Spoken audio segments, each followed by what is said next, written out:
Welcome to the World Report, Moment in History. Why were the Russians given the privilege of taking over Berlin?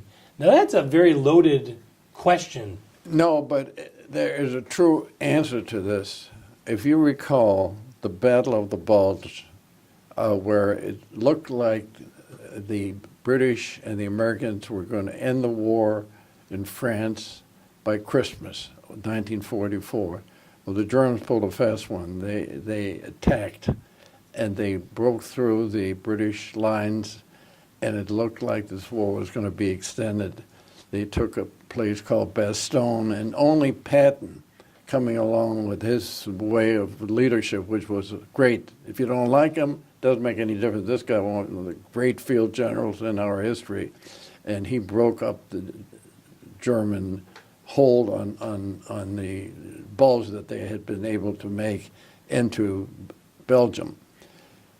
But the point is that by doing so, we lost 80,000 men, either killed or wounded. That's the biggest single loss we ever had in any kind of war. Then it came about that after the Germans had lost their last opportunity to extend the war, by the next spring, it looked like we crossed the Remagen Bridge. We got in there, and we looked like we could go all the way to Berlin because the Russians were still a little further away than we were. But then Eisenhower was the man that said we lost 80,000 people at the Battle of the Bulge. In order to take Berlin, they're going to fight like the worst kind of tigers you've ever seen. We could lose another 80 or 100,000 people. It isn't worth it. Let the Russians do it. They want to do it.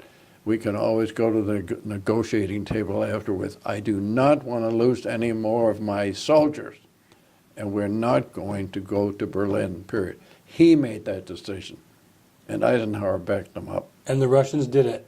And the Russians did it, and they lost a lot of people. Of course, they took a lot of Germans along with them, but that didn't help them either. And that wraps up the Moment in History. I'd like to thank the City of Rancho Mirage and the Rancho Mirage Library for their continued support.